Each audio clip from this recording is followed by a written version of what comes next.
तव कथामृतम तप्त जीवनम कवि विरीरितम कल्मषापहम श्रवण मंगलम श्रीमदाततम भुवि गृह्णन्ति ये भूरिदा जनः।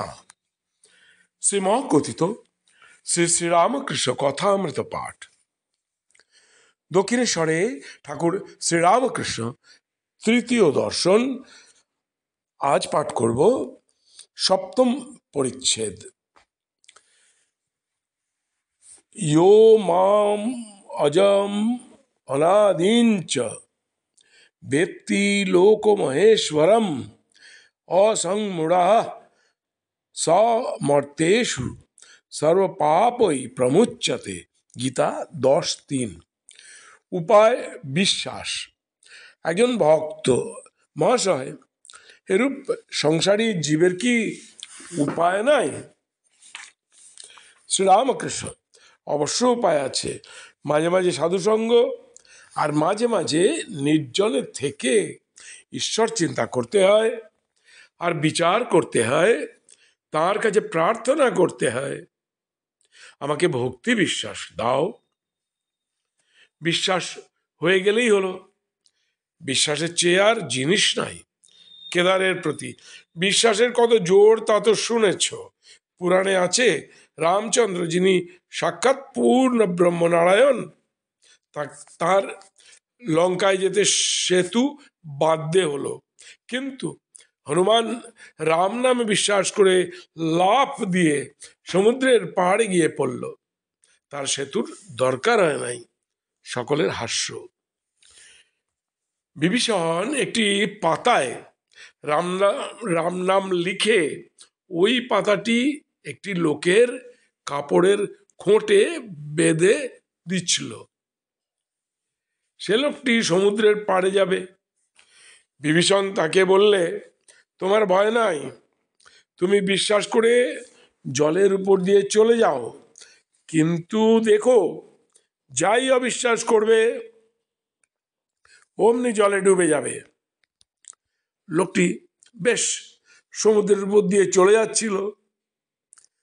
এমন সময় তার ভারী ইচ্ছা হলো যে কাপড়ের খোঁটে কি বাঁধা আছে একবার দেখে। খুলে দেখে যে কেবল রাম নাম লেখা আছে।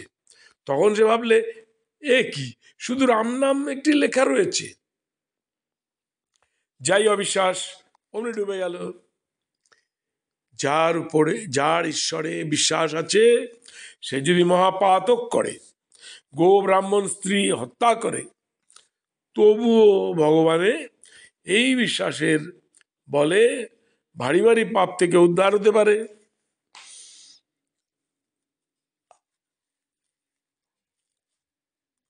সে যদি বলে আর আমি এমন কাজ করব না, তার কিছুতেই ভয় হয় না। এই বলিয়া ঠাকুর গান ধরিলেন, মহাপাতক ও নাম মাহাত্ম। আমি দুর্গা দুর্গা বলে মা যদি মরি, আখেরে দিনে না তাড়ো, কেমনে জানা যাবে গো শঙ্করী? নাসি গো ব্রাহ্মণ, হত্যা করি ভ্রূণ, সুরাপান আদি বিনাশী নারী, এসব পাতক না ভাবি তিলেক ব্রহ্মপদ নিতে পারি। নরেন্দ্র হোমা পাখি। এই ছেলেটিকে দেখছো, এখানে একরকম দুরন্ত ছেলে।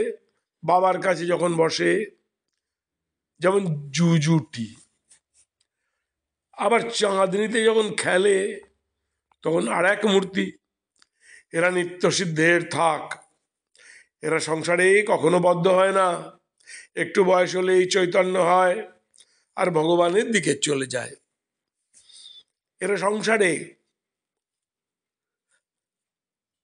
এরা সংসারে আসে জীব শিক্ষার জন্য। এদের সংসারের বস্তু কিছু ভালো লাগে না। এরা কামিনী কাঞ্চনে কখনো আসক্ত হয় না। বেদে আছে হোমা পাখির কথা। খুব উঁচু আকাশে সে পাখি থাকে, সেই আকাশেতেই ডিম পাড়ে। ডিম পারলে ডিমটা পড়তে থাকে, কিন্তু এত উঁচু যে অনেক দিন থেকে ডিমটা পড়তে থাকে, ডিম পড়তে পড়তে ফুটে যায়, তখন ছানাটা পড়তে থাকে, পড়তে পড়তে তার চোখ ফোটে, ওর ডানা বেরোয়, চোখ ফুটলেই দেখতে পায় যে সে পড়ে যাচ্ছে মাটিতে, মাটিতে লাগলে একেবারে চুরমার হয়ে যাবে। তখন সে পাখি মার দিকে একেবারে চোঁচা দৌড় দেয় আর উঁচুতে উঠে যায়। নরেন্দ্র উঠিয়া গেলেন, সবার মধ্যে কেদার, প্রাণকৃষ্ণ মাস্টার ইত্যাদি অনেকে আছেন। শ্রীরামকৃষ্ণ, দেখো নরেন্দ্র গাইতে বাজাতে পড়াশুনোয় সব তাতেই ভালো। সেদিন কেদারের সঙ্গে তর্ক করছিল, কেদারের কথাগুলো কচকচ করে কেটে দিতে লাগলো। ঠাকুর ও সকলের হাস্য মাস্টারের প্রতি। ইংরেজিতে কি কোনো তর্কের বই আছে গা? মাস্টার, আগে হ্যাঁ, ইংরেজিতে ন্যায়শাস্ত্র, লজিক আছে। শ্রীরামকৃষ্ণ, আচ্ছা কিরকম একটু বলো দেখি। মাস্টার এবার মুশকিলে পড়িলেন, বললেন এই একরকম আছে সাধারণ সিদ্ধান্ত থেকে বিশেষ সিদ্ধান্তে পৌঁছানো, যেমন সব মানুষ মরে যাবে, পণ্ডিতেরা মানুষ, অতএব পণ্ডিতেরা মরে যাবে। আর এক রকম আছে বিশেষ সিদ্ধান্ত, বিশেষ দৃষ্টান্ত বা ঘটনা দেখে সাধারণ সিদ্ধান্তে পৌঁছানো, যেমন এ কাকটা কালো, ও কাকটা কালো, আবার যত কাক দেখছি সবই কালো, অতএব সব কাকই কালো।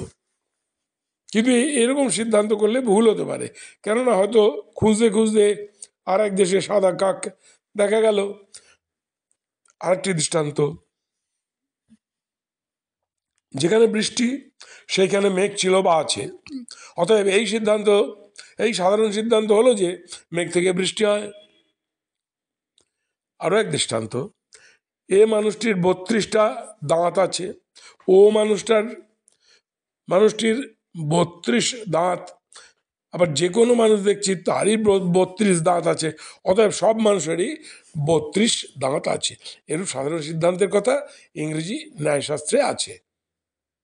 শ্রীরামকৃষ্ণ কথাগুলি শুনলেন মাত্র, শুনিতেই অন্যমনস্ক হইলেন, কাজেই আর এ বিষয়ে বেশি প্রসঙ্গ হইল না।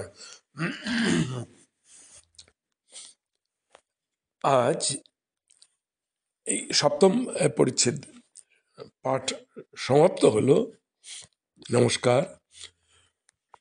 ওং নিরঞ্জনং নিত্যম আনন্দরূপম ভক্তানুকম্পা ধৃত বিগ্রহং বৈ ঈশাবতারং পরমেশমিষ্টম তং রামকৃষ্ণং শিরসা নমামঃ।